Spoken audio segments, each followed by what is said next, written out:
As dawn breaks on a brisk 17th century morning, the silhouette of a single ship emerges from the mist, cutting through the calm waters of the Atlantic. The year is 1620, 13 years after the very first American settlements sprouted, and the Mayflower, a modest vessel, carries within its wooden belly a group of pioneers daring enough to envision a life unshackled from the rigid norms of the old world. The ship anchors, marking the beginning of what would become the greatest economic success story of all time.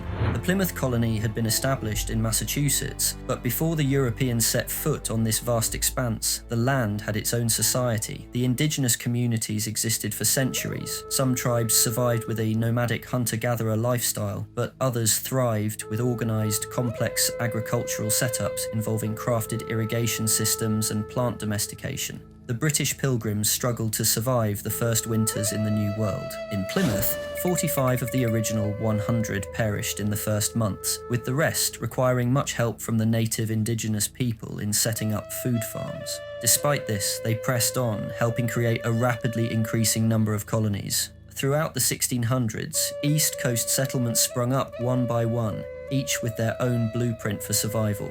The settlers brought with them not just new hopes and aspirations, but an entirely different economic framework. Their mercantile ambitions sought to harness the abundant natural resources the land offered, albeit with scarce labour and capital. High disease and famine rates did not off-put the pioneers, who were determined to continue the spread of colonisation. This inevitably clashed with the pre-existing indigenous population. The relationship between the realm rooted in the sustenance and harmony with nature, and the other driven by the insatiable desire for growth and expansion, set the stage for a controversial and bloody narrative. America entered the colonial era with extremely high hopes. Despite early uncertainties of food, shelter, and the lurking danger of Native American raids, birth rates exploded. In 1625, the population was around 2,000. Just 150 years later, the colonies had expanded to an incredible 2.4 million total people. This demographic surge was fueled by a number of factors. In contrast to Europe, a higher birth rate was spurred on by better employment opportunities and the absence of the old world's societal constraints.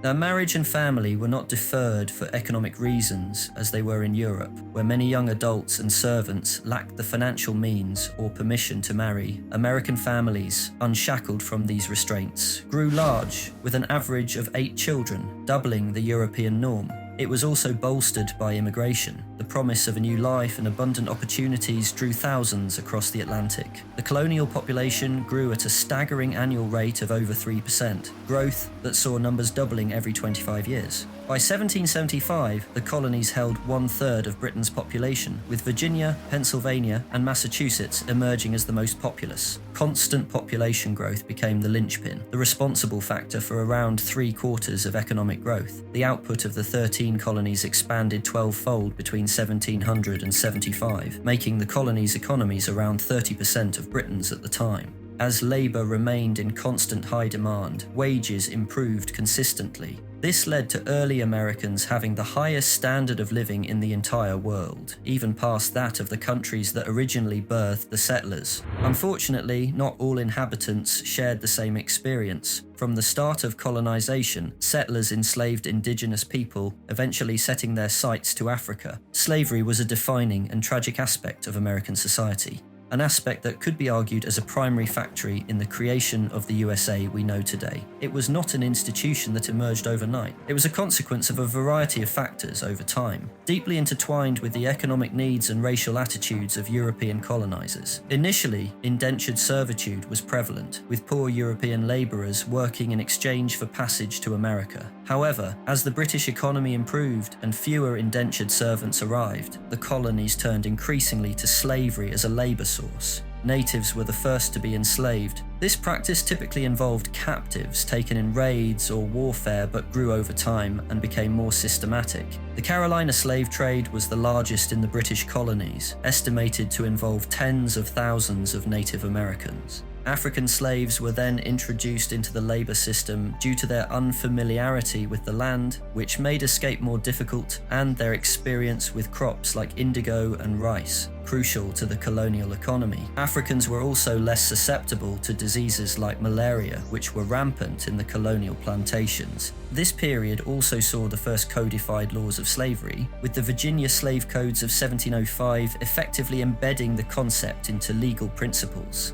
As the century progressed, the reliance on African slaves became more entrenched. Millions of Africans faced brutal conditions, with many perishing during the initial transatlantic journey. Those who did survive were legally classified as chattel, and their slavery made hereditary. This was a truly dark time, one that ultimately laid the groundwork for the vast plantation networks that would come to dominate and finance the United States. This was far more prominent in the South, which required an extensive labor force to cultivate agricultural cash crops such as tobacco and cotton. The South boomed thanks to this exploitation. Those who did not own slaves largely relied on subsistence farming. Farmers had to provide for their own families before any other customer. Among the green quilt of crops, wheat and rice found eager markets overseas. Tobacco too was a particularly popular export, especially to Britain, who imported more than £20 million per year. Besides farming, crafting handmade goods was common, with some even trading gold. Utilizing natural resources became paramount for any trade. Sawmills began to turn, and mining activities dug deep. The colonies also produced about 15% of the world's iron, though its value was low and the mine's ores were of low quality. Slowly but surely, the economy began to develop and diversify.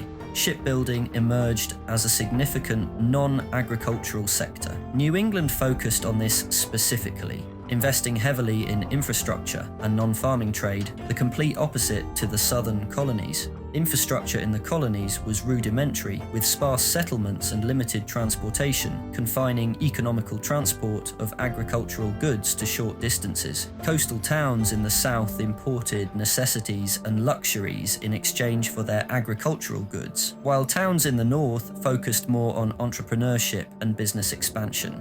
These north-south regional divides grew with the development of dense urban centers in the northern colonies. Cities like Boston, New York, and Philadelphia became hotbeds of economic activity, promoting trade, land speculation, and the dissemination of Enlightenment ideas. These cities developed a taste for English amenities, American education systems, and welfare systems. Despite this, the majority of Americans still lived outside of cities, around 95% in fact. It is argued this was due to the tight control of the British within cities. The working class distrusted the British powers and preferred the freedoms of the countryside where they could not be reached. This lack of trust built up over the 18th century, eventually leading to breaking point. A key reason for the American Revolution was simply the flawed economic system used within the colonies and how it would benefit outside powers more than it did America. The name of the system was mercantilism, designed to maximize exports and minimize imports to accumulate wealth through a favorable balance of trade. Now, this was not unique to America. All the major superpowers like the Spanish, Dutch, French, and British used this system. Most powers used it to extract precious materials from its colonies, turning it into gold only to be hoarded as a flashy show of wealth. The British realized that this was not optimal for economic growth, so they tweaked the system slightly. The Navigation Acts, a series of laws passed by the British Parliament, were their cornerstone of mercantilism and aimed to control colonial trade. These acts prohibited foreign vessels from trading between British ports and required that goods from Europe to the colonies pass through England. Certain enumerated items, like tobacco and rice, were only allowed to be exported to Britain. Despite these restrictions, there was a significant amount of illegal trade and smuggling, which angered the British, forcing them to increase their control. British industry and American markets became inseparable. Workshops in heavily industrialized British cities would use raw materials from other colonies such as India, create finished manufactured goods, and force their worldwide colonies to purchase them, creating a cycle of exploitation and endless British wealth creation. America was no exception to this system. The colonies consumed significant portions of British iron and textiles. Business ventures were usually financed by British merchants, but would often fail to yield profits. As a result, many ventures were handed over to the colonies, who were slowly becoming more and more economically independent. As colonial governments were small, they had minimal expenses, so taxes were exceptionally low. They prided themselves on individual freedom, meaning laws were lax and liberty emerged as their defining principle. Year by year, the British ramped up their infringement on American economic freedoms. They enforced taxation laws, beginning with the Molasses Act of 1733, and charged expenses of protecting against a growing piracy industry. Tolerance against taxation diminished, even though most of these taxes were relatively small. But it was not the size of tax that became a problem, it was more an argument of authority. The colonies did not like to see the British Crown increase their power over what they viewed now as their own dominion. Tension rose following the Sugar Act of 1764. Heavily in debt from the 7 Years' War, the British needed ways to increase its revenue. The previous Molasses Act failed to bring in any substantial funds due to collection evasion, so the British kept on imposing different tax laws, hoping one would stick.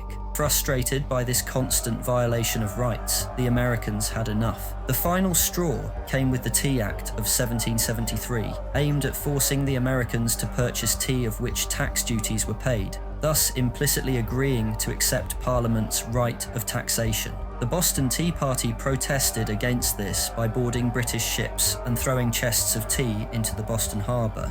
The intolerable acts followed this to punish American defiance. Tension rapidly escalated, turning to violence. The 13 colonies were now in full conflict with the British. The American Revolution of 1775 had begun.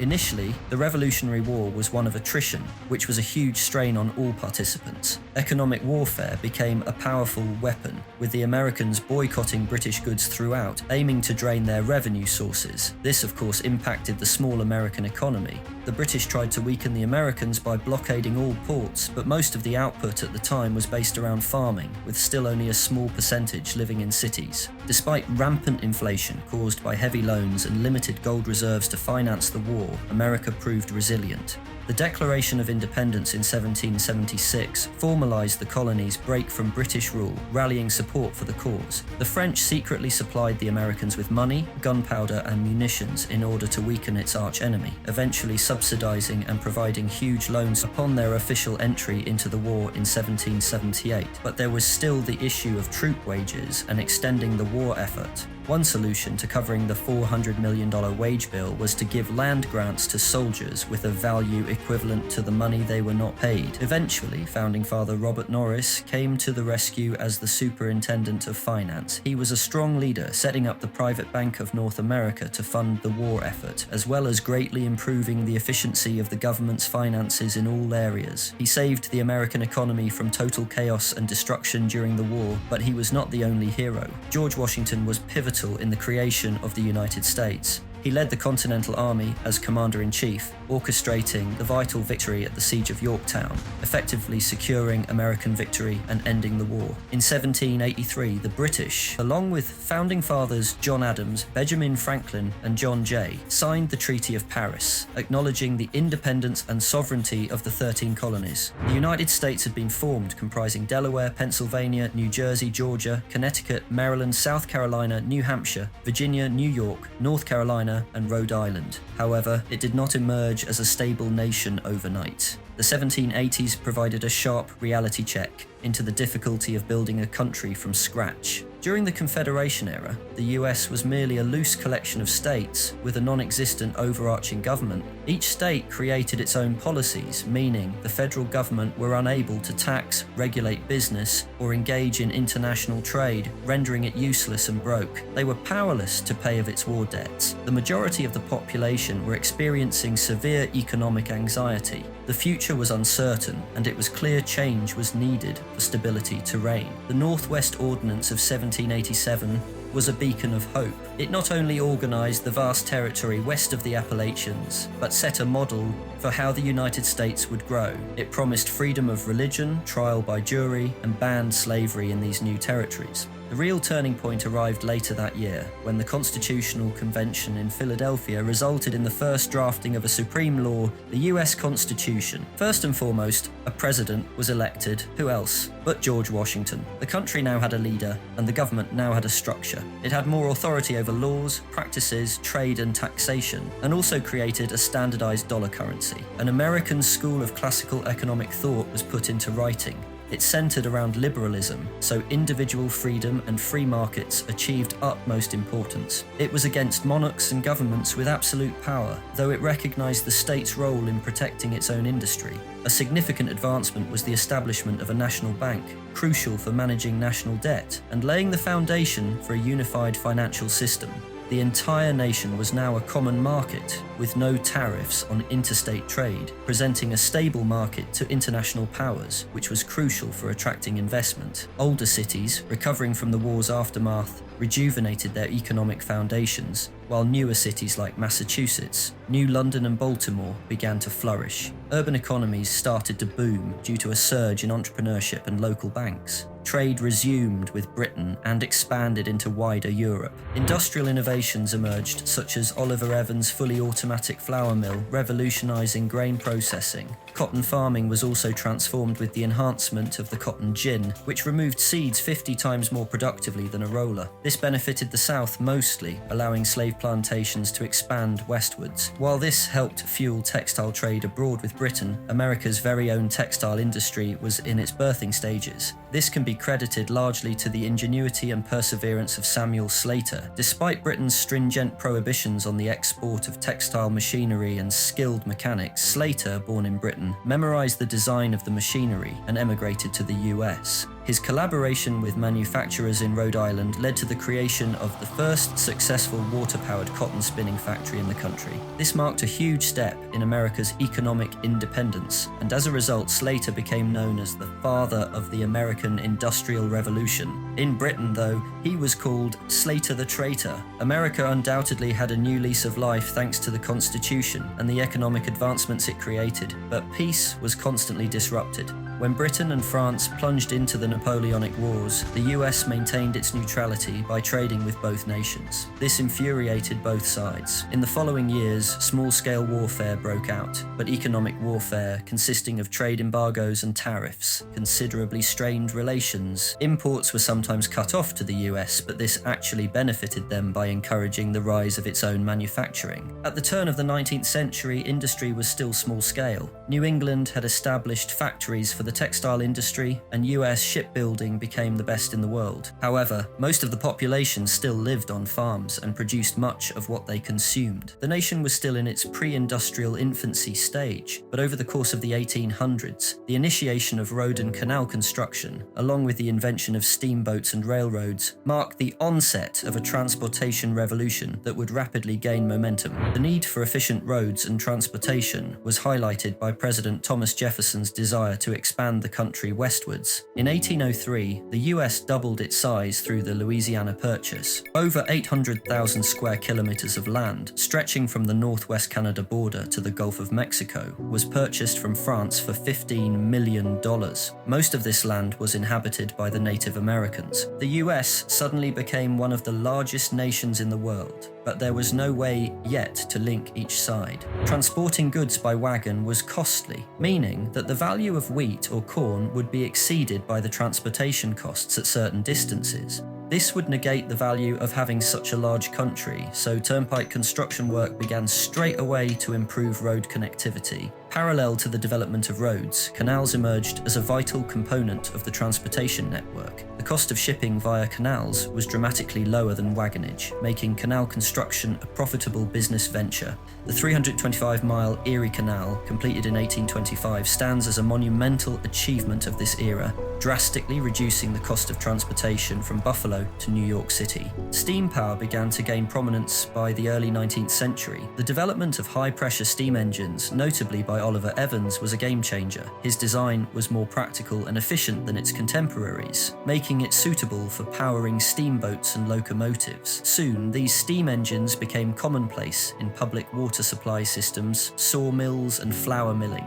In 1815, there were 30 steamboats in the US. This quickly grew into the hundreds, vastly outnumbering any other nation in the world. The evolution of this technology was so important in slashing journey times and prices, but what came next had perhaps the largest impact in fostering American expansion. Railroads, an invention originally from England, completely transformed the American landscape. Americans initially imported railroad equipment from Britain in the 1820s. But a 5-year period spanning 1833 to 38 saw a transition from complete British reliance to 3/4 of all locomotives being American-made. By the 50s, they had developed their own distinctive technology. Ohio played a pivotal role in this expansion, blowing other states out of the water, quite literally. Their railroads effectively rendered the canal systems obsolete, offering a more efficient and cost-effective means of transportation. While railroad construction was up to 50% more costly than that of a canal, the investment was justified by the railroad's capacity to carry substantially more traffic, up to 50 times that of canals.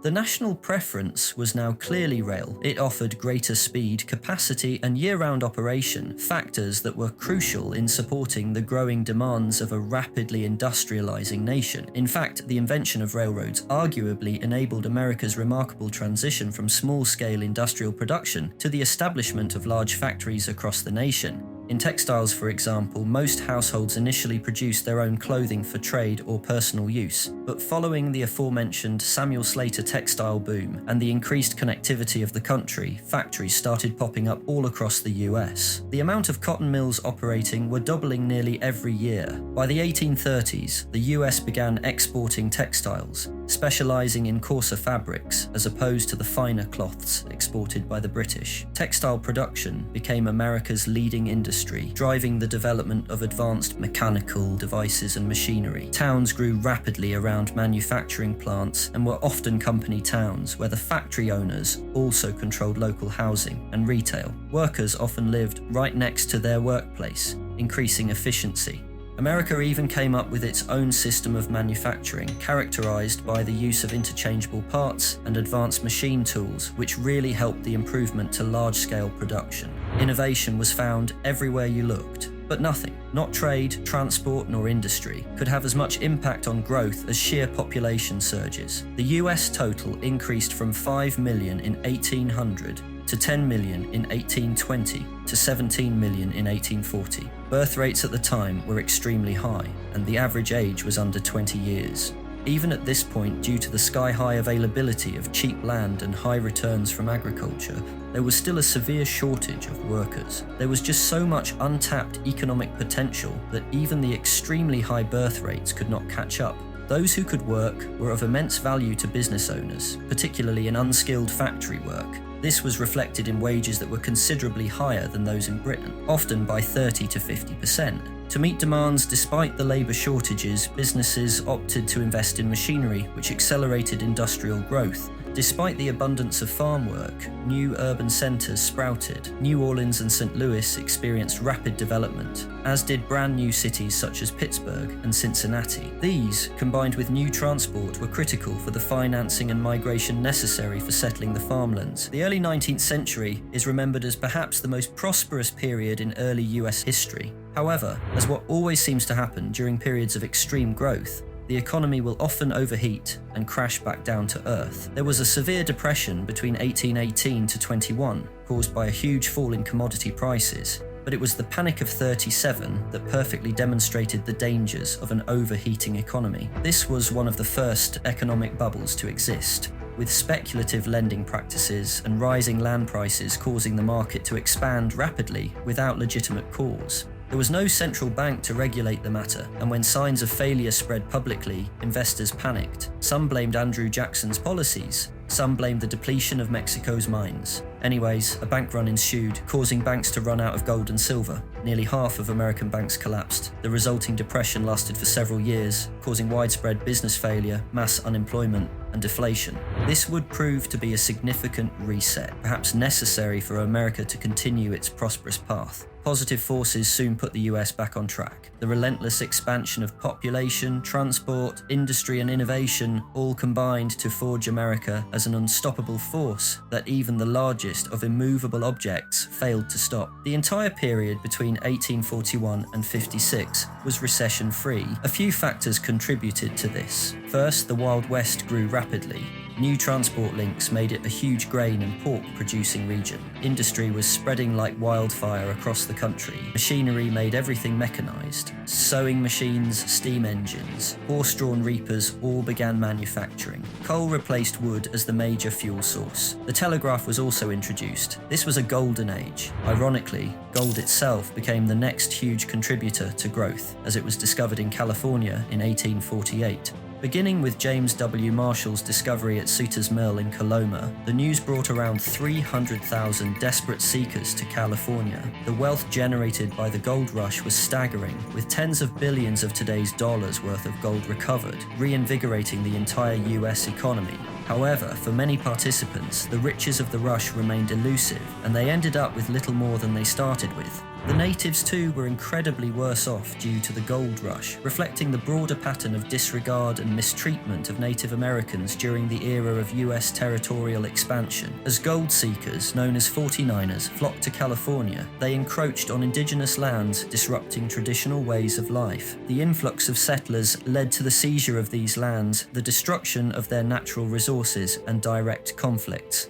This was just a small part of a larger pattern of exploitation and displacement. One of the more notable events was the Trail of Tears between 1830 to 50. This was the ethnic cleansing of around 60,000 Indians among the 5 civilized tribes, including Cherokee, Choctaw, Muskogee, Chickasaw, and Seminole. President Jackson signed the Indian Removal Act to remove Indians from any American-claimed land, cramming them into small, allocated areas where disease and starvation led to widespread fatalities. Expansion continued despite this mistreatment, mainly fueled by the primary Manifest Destiny doctrine. Here, Americans viewed territorial expansion as inevitable and ethical. They viewed American society as vastly superior to anything preceding it, so despite the genocide of indigenous populations, they believed they were simply acting for the greater good of the world. So they pressed on with their expansion. Various treaties in the 40s, such as the Mexican Cession, gave the US the entire West Coast, admitting states such as Nevada, New Mexico, Arizona, and Utah.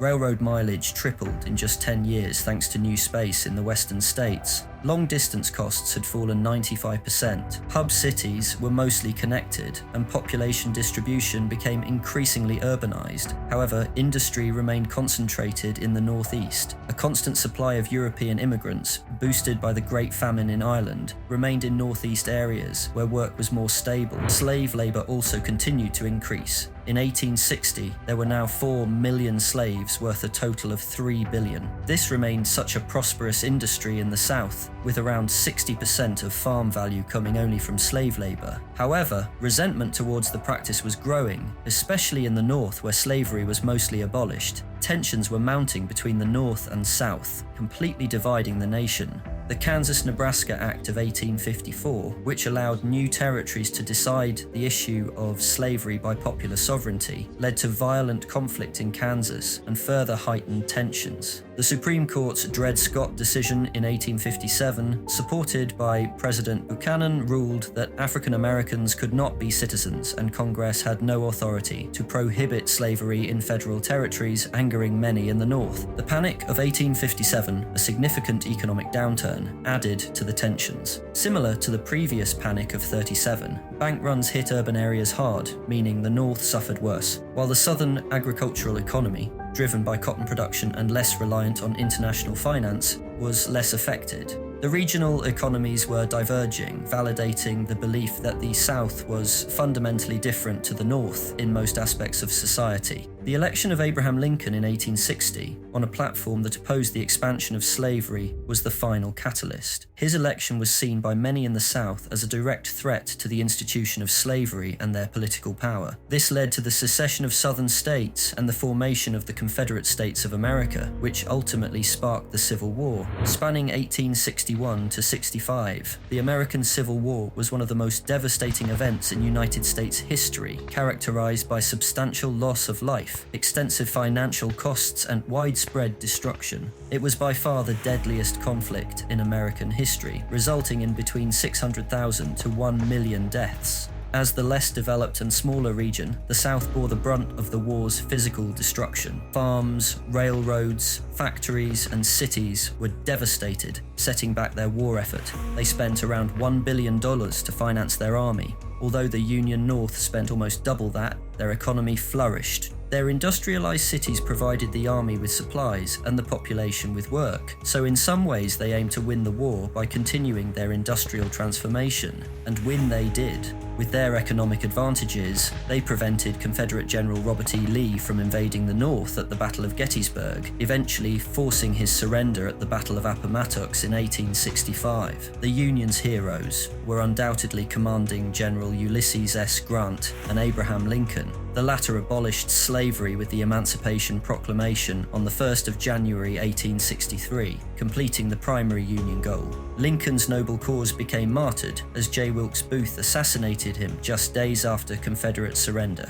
So the Confederacy collapsed, slavery was abolished with the 13th Amendment, and 4 million enslaved black people were freed. The war-torn nation then entered the Reconstruction era in an attempt to rebuild the country, bring the former Confederate states back into the United States, and grant civil rights to freed slaves. Andrew Johnson succeeded Lincoln, but strongly opposed giving rights and citizenship to black people. The presidential task was given to war hero Grant, who succeeded in providing these rights, as well as stabilizing the post-war economy. Despite the end of slavery, many freedmen faced poverty, disease, starvation, and violent discrimination. Republicans sought to transform Southern society in its transition to free labor, but many groups such as the Ku Klux Klan, still sympathetic to the Confederate lost cause, resented this. Opposition to the military presence in the South led to the withdrawal of troops in 1877, ending the Reconstruction era. This withdrawal allowed for the resurgence of white supremacy and the imposition of Jim Crow laws in the South, undermining many of the era's advancements.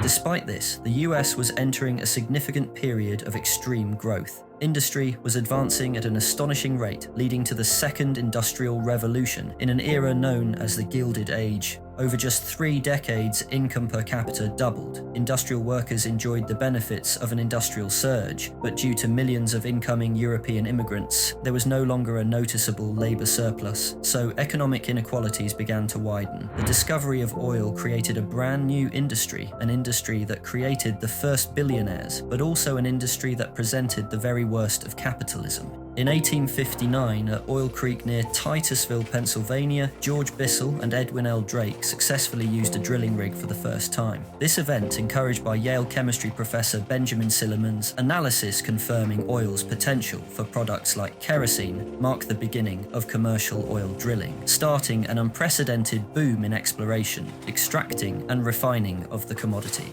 Oil drove the Industrial Revolution, providing a consistent and efficient energy source. The following discovery of oil reserves across the country led to rapid industrialization. The internal combustion engine, utilizing oil as fuel, enabled advancements in locomotives, automobiles, and machinery. John D. Rockefeller, attracted by the oil discovery, became a leading figure in the US oil industry. His company, Standard Oil, quickly began to dominate the oil refining industry in Pennsylvania by buying out competitors. The development of pipelines, spearheaded by Standard, provided cheap and efficient transportation for oil. This eventually became a monopolized market, with Rockefeller's company controlling 90% of the nation's oil, making him the richest man in American history, with a net worth of around 2% of the total US GDP. Railroads once again became the backbone, enabling the transportation of oil. In the West, growth overtook any other region. Immigrants there developed farming, ranching, and mining. The number of farms tripled from 2 million in 1860 to 6 million in 1905. The South remained relatively poor due to their reliance on volatile commodities such as cotton and tobacco, but overall, the country flourished in the late 19th century. Inventions such as electric light, invented by the renowned Thomas Edison, along with the telephone, steam turbine, internal combustion engine, automobile, phonograph, typewriter, and tabulating machine, profoundly changed everyday life and industry. Advances in steel production, chemical manufacturing, and the development of the pneumatic tire and improved ball bearings spurred the mass production of bicycles and the advent of electric street railways. business also evolved. Companies developed new management systems for large-scale operations and integrated processes to streamline production and eliminate middlemen. The emergence of chain stores and mail-order companies revolutionized retail, further aided by the initiation of rural free delivery in the early 1890s. By 1895, the US had surpassed Britain as the world leader in manufacturing output, becoming the main industrial powerhouse, and therefore the world's largest superpower. For centuries, Britain had been number one worldwide, establishing its vast empire to dominate every market. But this point marked a turning point that could be argued to be the start of American dominance, a period that has lasted to the present day. However, many were unsatisfied with their lives, mainly due to the economic inequalities that were brought about by the industrial boom. Huge corporations in all areas, including oil, machinery, iron, steel, lumber, and so on, reported huge profits year after year. Meanwhile, the lower classes remained in a state of perpetual hardship. For example, a deep depression in '93 hit wheat and cotton farmers hard, taking years to recover from absolute poverty. But even in times of prosperity, small businesses found it impossible to compete with the giants, as they would often destroy or acquire any competition to form a monopoly. Labour unions gained prominence in industrial cities following the 90s depression, advocating for the 8-hour workday, the abolition of child labour, civil service reform, and women's suffrage. Public education did expand to ensure at least elementary level of schooling for all. These changes kick-started the Progressive Era, an era ranging the 1890s and 1920s, where widespread reforms aimed to remove the problems caused by rapid industrialisation and urbanisation. To summarise, the reformers aimed to harness the power of the federal government to eliminate unfair business practices, reduce corruption, and counteract the negative social industrial effects, such as worker exploitation and consumer protection issues. So the government could directly improve public quality of life. This heavily differed to the traditional American view of complete individualism and limited state intervention. The success of this movement is widely debated. Many sectors were completely transformed. The Food and Drug Administration formed in 1906 to protect public health. In 1911, Standard Oil were ruled to be an illegal monopoly and were subsequently dissolved into 43 smaller entities. The banking system saw a transformation with the creation of the Federal Reserve System in 1913. The 16th Amendment established a federal income tax. Theodore Roosevelt became one of the most popular presidents in history thanks to his aggressive approach to trust busting. He took on large corporations like J.P. Morgan's Northern Securities Company, setting a precedent for government regulation of monopolies. Many of the movement's achievements were made possible thanks to Roosevelt and his successor, Woodrow Wilson. However, it is argued that the core economic problems were never addressed. Wealth inequality continued to increase despite the regulations. While society did improve, the rich would only get richer. The free market simply rewarded those who provided the most value to society. While oil magnates arguably made their bucks through corruption and bullying, the innovators and mass producers were most beneficial to all, as they drove all of life's advancements and progressions. For example, Henry Ford revolutionized the transport industry using mass production techniques to replace horse-drawn carriages with automobiles. A surge in automobile sales, particularly in the affordable Model T, came due to reductions in costs from these assembly line innovations. By 1919, there were 6.6 million automobile registrations, which also highlighted the need for better roads. In 1900, there were only 200 miles of paved roads outside of cities. The Federal Road Act of 1916 and the establishment of a national highway system in 1926 facilitated the growth of a more interconnected country. Ford's introduction of the $5 workday, along with the 5-day workweek, was also revolutionary, predicated on the notion that workers should be able to afford the products they manufactured. Fordism became synonymous with the mass manufacturing of inexpensive goods in a maximally productive manner, combined with high wages. The introduction of electric-powered factories led to a significant increase in manufacturing productivity.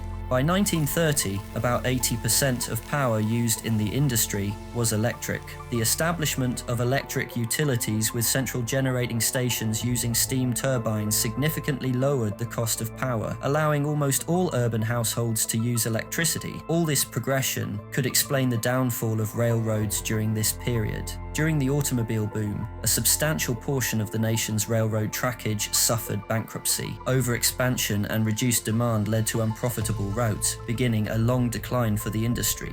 The year was now 1914. The US was off the back of multiple decades of economic booms. The car industry, along with societal and technological advancements, cemented their spot as the world's greatest power. While the preceding events initially boosted this progression, what came after put a swift stop to it all. The first challenge was to navigate World War I. Do they intervene or do they stay neutral? They chose the latter for the most part. This neutrality proved economically advantageous as the US became a major supplier to the Allied powers. American exports surged from $2.4 billion in 1913 to $6.2 billion in 1917, with most exports going to Great Britain, France, and Russia. These countries relied heavily on American cotton, wheat, brass, rubber, automobiles, machinery, and other goods, causing a rise in these exports' prices. In April 1917, the US Congress declared war on Germany, ending its neutrality. The US rapidly expanded and mobilized over 3 million men for the war effort. It ended a year later with Allied victory, giving renewed optimism for the Americans, setting the stage for the Roaring Twenties. The entire decade was one of extreme economic growth and cultural dynamism. The main driver was perhaps the rapid growth of the pre-mentioned automobile industry. It not only stimulated related industries like oil, glass, and road building, but also revolutionized consumer behavior and urban development. Tourism expanded, small cities prospered, and large cities experienced a construction boom in offices, factories, and homes. The automobile gave consumers a wider radius for shopping and daily commuting, while electricity and telephones found their way into rural households. As a result, improvements in quality of life were substantial. Housing quality and space per occupant increased. Public health advances were made through better sanitation, water treatment, and food safety regulations. The transition from horse-drawn to internal combustion vehicles reduced diseases spread by flies. Infant mortality rates also plummeted. A defining law for this era was prohibition. Between 1920 and 33, a nationwide constitutional ban on the production, importation, transportation, and sale of alcoholic beverages was enforced. The closure of breweries, distilleries, and saloons destroyed significant sources of employment and tax revenue in the fifth largest American industry. The enforcement of the ban was very limited due to an extensive black market opening up involving bootleggers and illegal smuggling. Organized crime syndicates emerged and flourished, coordinating the manufacture and distribution of alcohol, while corrupt cops often accepted bribes to turn a blind eye. So alcohol continued to exist in society, but the government no longer received the benefits from it. Despite the initial support for prohibition, public sentiment shifted over time as the negative economic and social impacts became apparent, and the 18th Amendment was repealed by the 21st Amendment to end prohibition. President Coolidge was one of the influences behind this reversal, who advocated for laissez-faire or smaller government economics throughout the 20s. Another one of his achievements was the Indian Citizenship Act of 1924, which granted US citizenships to all Native Americans, marking a somewhat bittersweet conclusion to the tumultuous American-Indian relationship. The Roaring Twenties also became known as the Jazz Age. Due to the rising prominence of jazz music, the entertainment industry exploded with music, film, and animation. Walt Disney created the Mickey Mouse character in 1928, introducing feature-length cartoons to the American public. The city of Los Angeles in particular burst into life, aided by the booming Hollywood film industry. More than 80% of the world's film industry was concentrated in LA, generating incredible amounts of revenue for California as a whole. However, as the decade came to a close, the music slowed to a screeching stop. This was the Great Depression of 1929, the worst economic crisis in US history. The Wall Street crash preceded the Depression. After years of constant growth and bull market sentiment, most people believed stocks would continue to rise forever. The market had been on a 9-year run that saw the Dow Jones Industrial Average increase in value tenfold. Speculative investing rose, and people were willing to push the risk boundaries far past normal levels, as crashes were basically unheard of. So at the first signs of market failure, people began to panic. This was textbook market psychology at play, euphoria straight to anxiety. The despair phase started when selling pressures caused the market to lose 11% value on October 24th, also known as Black Thursday. The volume of trades was so high that the ticker tape system used to report stock prices was hours behind, leaving investors in the dark about the current trading prices of stocks, multiplying investor worries. Despite intervention from the New York Stock Exchange to quell concerns, Black Monday occurred the following week when the Dow dropped 12%. The day after, Black Tuesday wiped out $14 billion in stock value. The panic reached its peak with some stocks finding no buyers at any price. Buying efforts by the Rockefeller family to restore order ended in vain. The stock market continued to decline over the next 3 years, reaching its bottom in July 1932.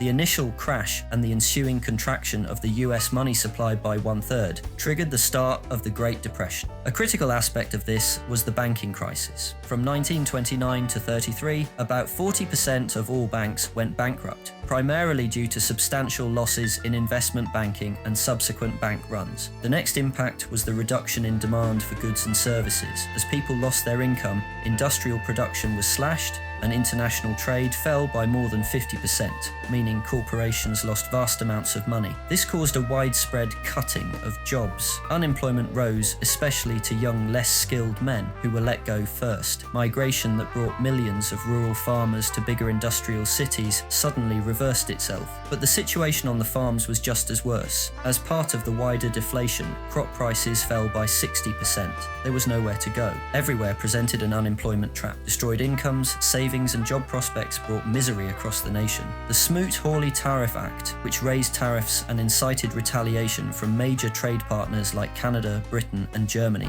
worsened the situation. In an attempt to address the growing deficit and national debt, Congress raised income tax rates, which deepened the crisis by reducing consumption and therefore aggregate demand. By 1932, unemployment soared to 25%. With conditions particularly dire in heavy industry, lumbering, export agriculture, and mining, GDP had fallen 15%. Franklin Roosevelt was elected president in 1932 amid the turmoil. He responded to the banking crisis by closing all banks and enacting the Emergency Banking Act, which provided for the reopening of sound banks under Treasury supervision, stabilizing the overall system. He initiated the New Deal, a series of financial programs that attempted to revive the economy. Government spending increased from 8% of GNP to 10%. Financial support was given to farmers, the unemployed and elderly, but a wider, long-term plan was desperately needed. The main recovery idea proposed by economist John Maynard Keynes involved deficit spending, where the Federal Reserve was to keep spending money on literally anything just to keep the money supply flowing within the economy, which would re-inflate the economy and get output back to normal levels. Roosevelt met Keynes but ignored his advice for the most part.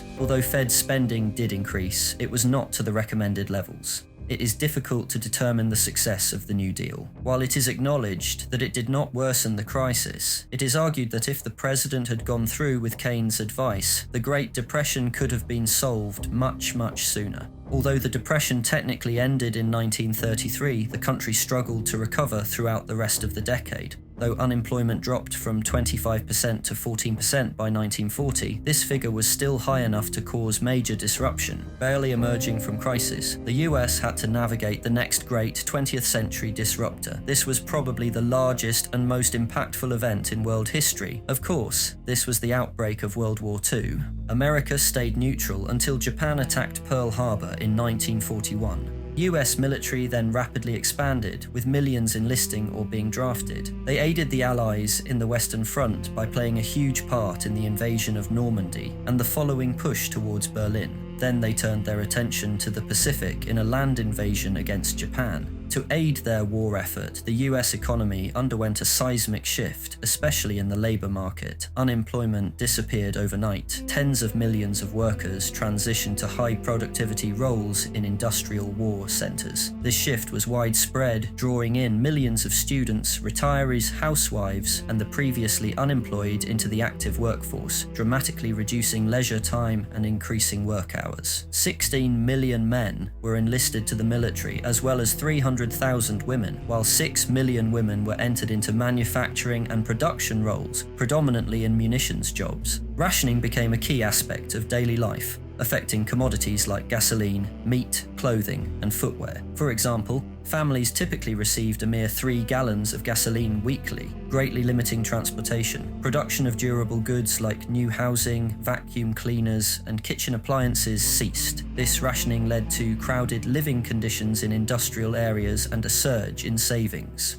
Tax policy was another major point of contention. The need for high taxes and heavy borrowing to fund the war was universally acknowledged, leading to top marginal tax rates soaring between 81 to 94%. The income threshold for these rates dropped from $5 million to $200,000. Price controls were implemented on most products, and even wages were regulated. Despite these contentious issues and general struggle among the population, war actually brought economic growth in all sectors. Farm output, coal and oil production increased significantly. Manufacturing output more than doubled, straining railroads with the increased movement of goods. Automobile companies began producing tanks and aircraft. Everything was optimized to slowly aid the US towards victory. Over the war's duration, fears grew over the potential of Nazi Germany obtaining nuclear weapons. In response, the US kickstarted the Manhattan Project under the leadership of physicist J. Robert Oppenheimer to develop these devastating weapons first. After losing 100,000 US soldiers in the Pacific,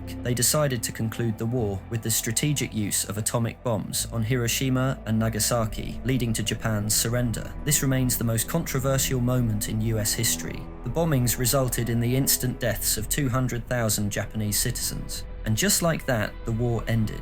The new rebuild era had begun, but this time the US were in a dominant position globally. They led negotiations on the fate of Germany, taking a chunk of the Western land under their control. They established the United Nations, as well as the International Monetary Fund and World Bank, which all aimed to increase global cooperation and prevent future conflicts. Most countries accepted the US's new role as the world's policeman, but one fundamentally opposing superpower sought to confront them in what became known as the Cold War. The Soviet Union, previously allied with the US during the war, became enemy number one as soon as the war ended. With Germany fractured, the only global superpowers left were these two. In normal circumstances, they would live in harmony and engage in trade, but where they found tension was in their profound ideological differences. The US used free market capitalism, whereas the Soviets used state-controlled communism. Both believing their systems to be superior, they aimed to spread them around the world, believing the opposing system to be fundamentally evil. During the Cold War, the United States shifted from the high-production, high-savings economy of World War II to a high-consumption, low-savings economy. This strategy was designed to support the economic growth of its allies and to prevent the spread of communism by out-consuming the Soviet Union and China. The United States became the principal consumer for export goods from countries like Germany and Japan. This approach was in contrast to the Soviet command economy, characterized by centralized planning and state ownership. The rest of the century was defined by the constant economic chess match between the two, aiming to best each other in innovations and advancements, appearing in areas such as space exploration and nuclear weapon buildup, although they never directly engaged in military conflict. Harry Truman assumed the presidency after Roosevelt's death and immediately ramped up America's global involvement. He helped create NATO and implemented the Truman Doctrine, which began the US foreign policy goal of supporting foreign democracies against the authoritarian communist spread. One of the immediate goals was to rebuild Europe and help re-establish functional capitalist systems following the war. The Marshall Plan started in 1948 to fund this European recovery. The US transferred a huge sum of $13 billion, equivalent to $170 billion in today's money. The largest recipients were the United Kingdom, at approximately 26% of the total, France at 18%, and West Germany at 11%. Overall, 18 European countries benefited from the plan, though its impact on Europe's recovery is debated. It only led to a combined GDP growth of less than 0.5%, though it is undeniable that it served as a great kick to return output to pre-war levels. Japan was also rebuilt thanks to US aid. Under the leadership of General MacArthur, Japan's economy was completely rehabilitated. One of the reforms was a new constitution which ended their military-industrial complex. Another was the Dodge Plan of 1948, which mandated a balanced budget. These, along with a $2 billion investment, stabilized the Japanese economy over the following years. Internationally, the US emerged as a manufacturing powerhouse. This dominance continued unchallenged for about 25 years. At home, the US was undergoing a huge post-war boom. The period following the war to the mid-70s is known as the golden age of capitalism, thanks to constant spurts of growth, improvements to living standards and new innovations. Incredibly, GDP increased from $228 billion in 45 to $1.7 trillion in 75, putting the US economy 3 times larger than the next largest. So many factors caused this prosperity.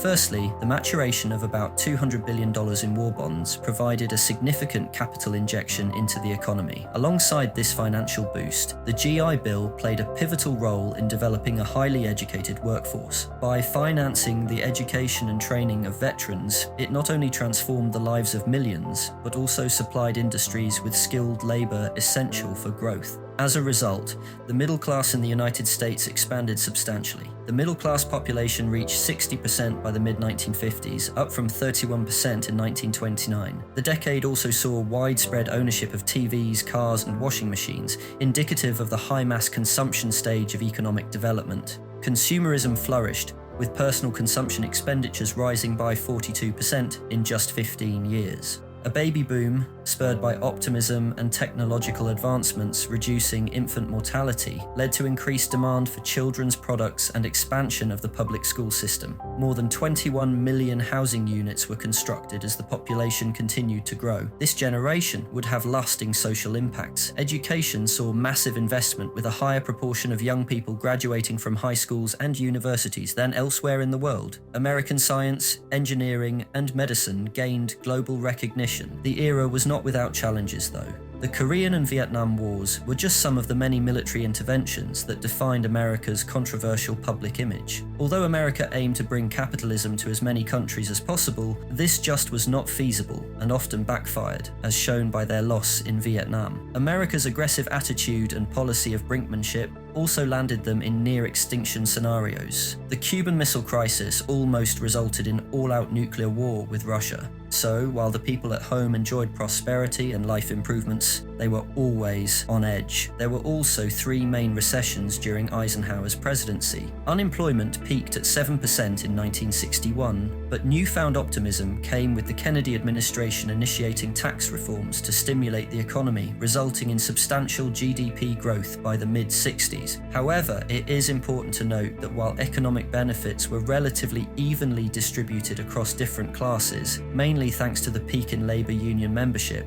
there were still glaring racial disparities in how these gains were shared. The civil rights movement in the 60s, among many things, aimed to reduce racial-based economic inequality. The Jim Crow laws had enforced racial segregation since the end of the Civil War. Bathrooms, facilities, water fountains, schools, parks, and so much more were segregated between whites and blacks. Facilities for black people were often far inferior, as they were underfunded or just non-existent. They institutionalized economic disadvantages for African Americans, essentially categorizing them as second-class citizens. They were prevented from voting, having government representation, or assuming positions of power. This change followed decades of non-violent protests and movements, led by notable figures such as Martin Luther King. In 1954, segregation of public schooling was declared unconstitutional. In 1964, the Civil Rights Act outlawed racial discrimination, ending segregation. The 1965 Voting Rights Act gave black people the right to vote.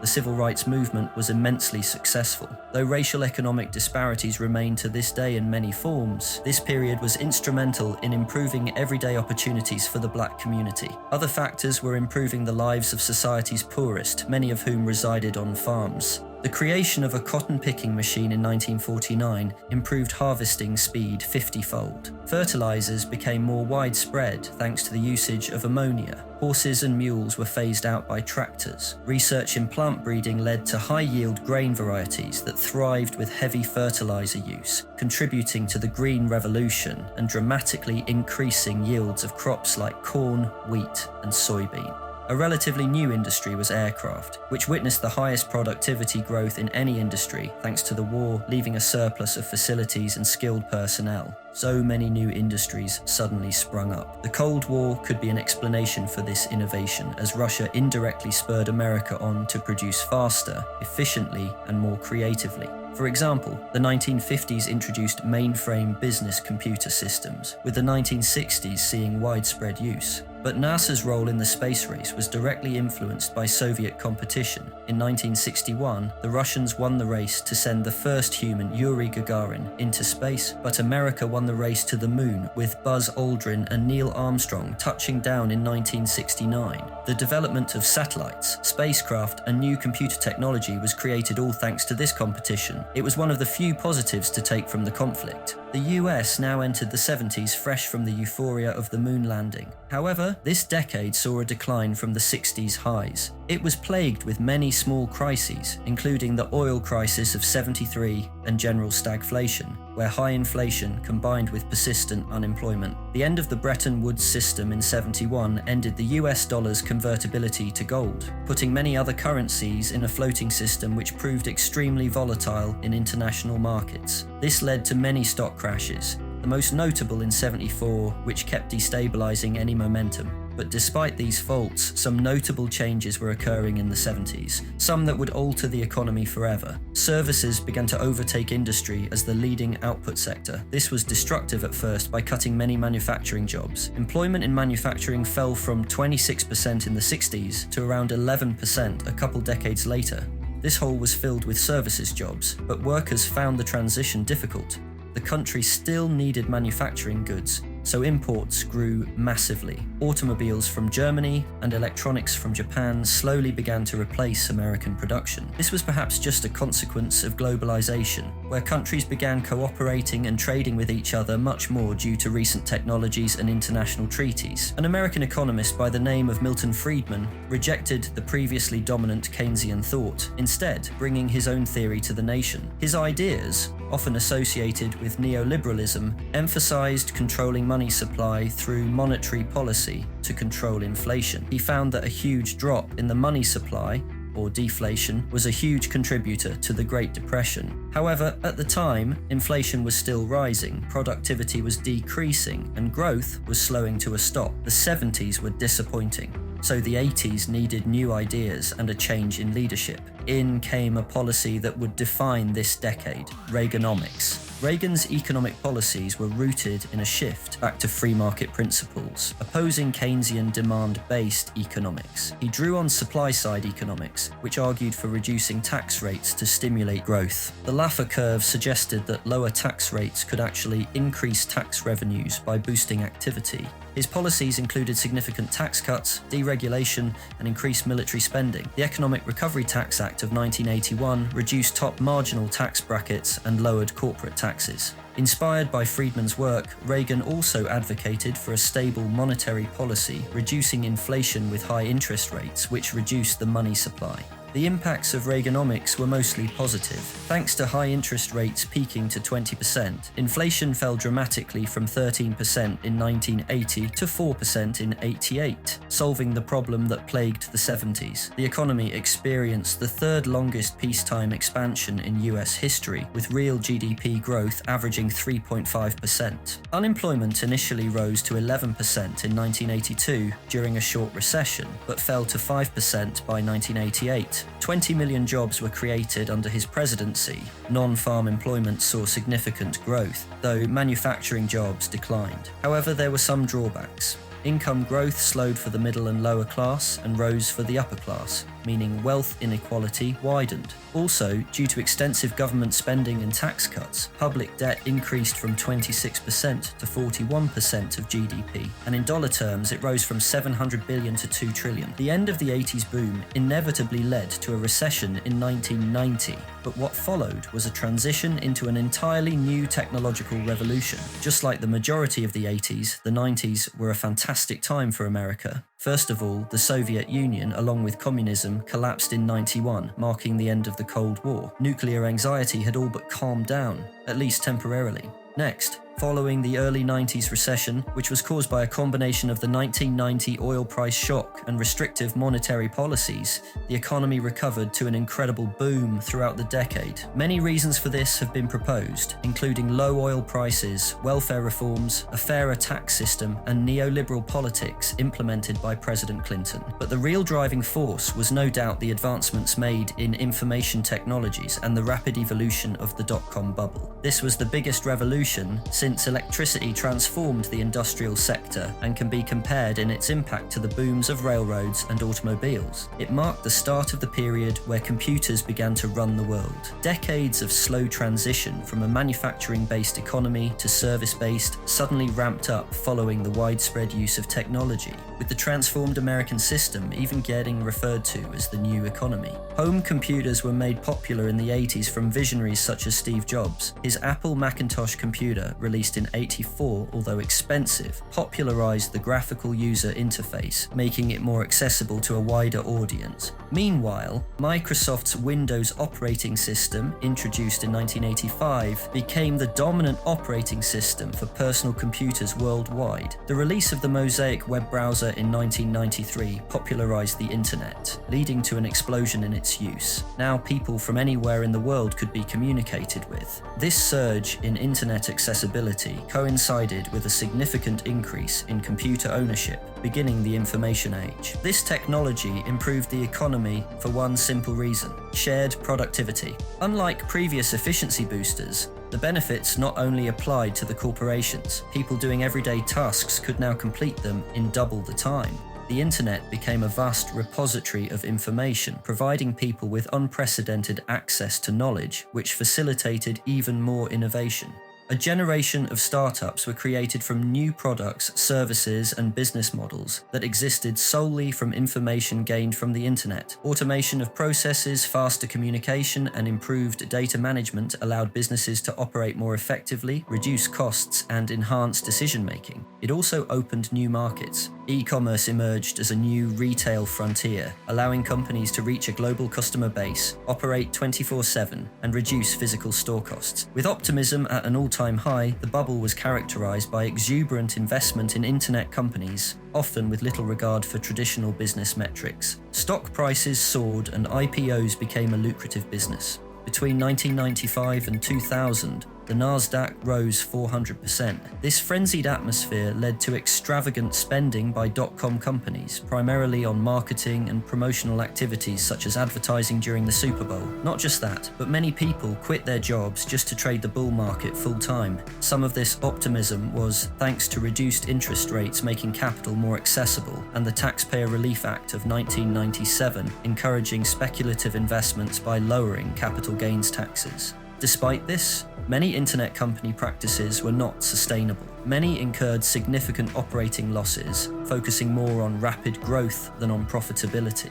The telecom sector, despite significant investment, saw a disparity between capacity and demand. Some saw a bubble forming. Mark Cuban, one of the period's greatest entrepreneurs, sold his company's shares to get of the overheating market. Trading veteran Sir John Templeton shorted many dot-com stocks at their peak, viewing the market bubble as temporary insanity. The eventual bursting of the dot-com bubble in the early 2000s had profound impacts on the economy, with many companies failing and investors suffering substantial losses. The Nasdaq peaked in March 2000, but soon faced a downturn as global economic news and failed merger talks led to a sell-off in technology stocks. Articles then predicted the imminent financial collapse of many internet companies, creating a downward spiral of investor confidence. The markets soon saw huge declines in a brief period. High-profile failures like Pets.com illustrated the bubble's burst, and the subsequent market downturn erased trillions of dollars in value.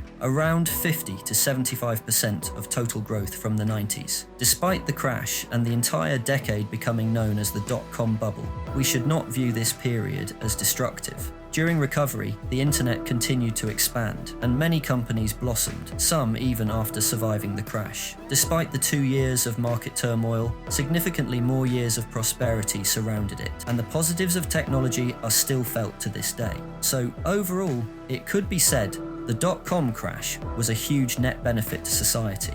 America entered the 21st century wounded. Following the crash, GDP declined for 8 months in a relatively short recession. George Bush's start of term was defined by interest rate hikes and stabilizing the economy back to normal. Not ideal, but not disastrous. Disaster did not arrive until September 11th. The deadliest attack on US soil in its history. Its response was a renewed sense of unity, another stock crash, and a controversial invasion of Iraq. However, one market in particular was keeping the American economy healthy, one that led it to a false sense of security. This, of course, was the red-hot housing market that indicated strength for the majority of the decade. Over time, the market was propped up on illegitimate, unsustainable practices and speculation, allowing a bubble to form and expand for years. Here is how this catastrophe was allowed to happen. First, low interest rates made borrowing inexpensive, encouraging debt and risky investing. As house prices increased, many believed they would never fall. This led to houses in several areas selling well above their replacement costs. The market was overvalued, with people investing in real estate under the assumption that it was a fail-safe investment. Banks and other financial institutions engaged in loose lending practices, providing mortgages to borrowers with poor credit histories, which contributed to inflating the market. A sizable number of mortgages were bundled into securities, known as collateralized debt obligations, and sold globally. This practice spread the risk of mortgage defaults across a wider range of investors and financial institutions. The regulation around this oversighted the risks involved with mortgage lending, so the bubble was free to build up to breaking point. Although some economists identified the housing bubble,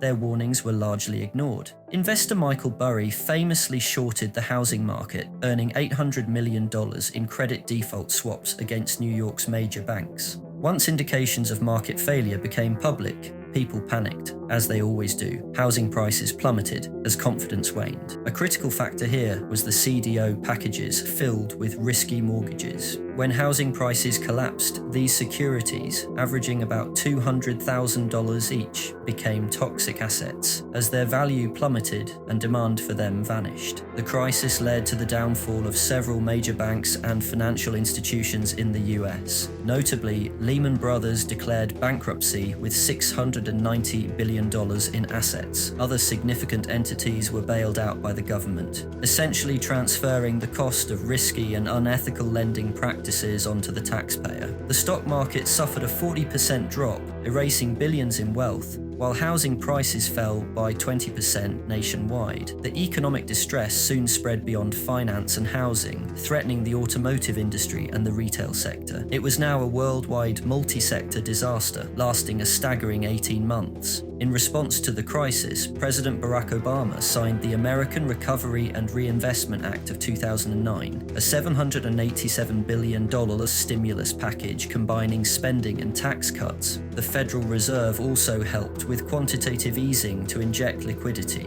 This kick-started a recovery which ate into the entire 2010s, making it the longest economic expansion on record. Growth was slow, but steady. Unemployment gradually decreased, and the labour market continued its change with more tech jobs in the market. Mobile technology, content creation and tech security became huge industries as traditional jobs started its decline. Labour unions also declined. The majority of lower-class workers participated in unions upon their creation all that time ago, but by 2010, only 11% of Americans belonged to one. This was one of the many contributing factors for increased wealth inequality, which became the main root of criticism towards capitalism. The US Gini coefficient currently stands at 49, which is high inequality, meaning a small percentage of the population controls a large proportion of the wealth. While hundreds of billionaires exist, over 11% of the population live below the poverty line. In the late 2010s, growth became more robust, despite President Trump initiating a trade war with China. Unemployment reached historical lows and the stock market reached record highs. This could be seen as the peak of America's economy, but the 2020s brought a sharp shock to this trend. The COVID-19 pandemic caused over 1 million American deaths, as well as bringing the sharpest stock market crash of all time. The Russia-Ukrainian war then caused huge inflationary pressures due to lowered oil supply, so the Fed increased interest rates to stop inflation. However, this created recessionary conditions, which fuel consumer anxiety. Fears continue over the government potentially defaulting on its debt, which stands at 122% of GDP, or $30 trillion. If this happens, it could trigger an economic collapse like no other. The future can be described by one word: uncertainty. Despite these worries, there is still plenty reason to be optimistic about the US's position. They remain the largest economy worldwide by nominal GDP, though China is on course to overtake soon. But the dollar is still the world's reserve currency. They have the highest average household and employee income, and GDP is still growing, despite the 2020's disastrous start. So many changes have been made during recent years, completely altering the American economic landscape. The energy sector experienced significant changes with a shift towards renewable energy sources and the rise of the United States as the leading oil and gas producer due to the fracking boom. The world became more and more globalized, with each country benefiting due to their own economic advantages and overall trade booming worldwide. The US remained a key exporter, exporting $3 trillion worth of goods a year, mostly to European partners Canada and Mexico. Their main imports come from China and Europe. Multinational titans such as Amazon, Microsoft, and Apple dominated their respective markets, achieving worldwide prominence. The services sector has emerged as by far the largest. It accounts for 80% of output, while industry sits at 19% and agriculture is 1%. The rise of online business, remote work, and temporary gig work has diversified the job market with more opportunities than ever. Overall, despite impoverished hotspots remaining and worryingly widening wealth inequality, prosperity reigns everywhere you look in the United States. This is the product of hundreds of years of building, innovation, failure, recovery, and resets. From railroads to the Industrial Revolution, to electricity, to the Great Depression, to world wars and coming out a superpower, to international tensions, to the invention of computers and the internet, to multiple periods of booms and busts, to the present day. This is by far the most advanced, free, innovative society that has ever been produced. Whatever opinion you may have on the US, be it capitalism, their historic treatment of vulnerable peoples and cultures, their violent incursions into nations, or even their awful geography skills, you cannot deny that they are, on balance, the greatest economic success story of all time. And to think this all started just 400 years ago with one boat on the Atlantic.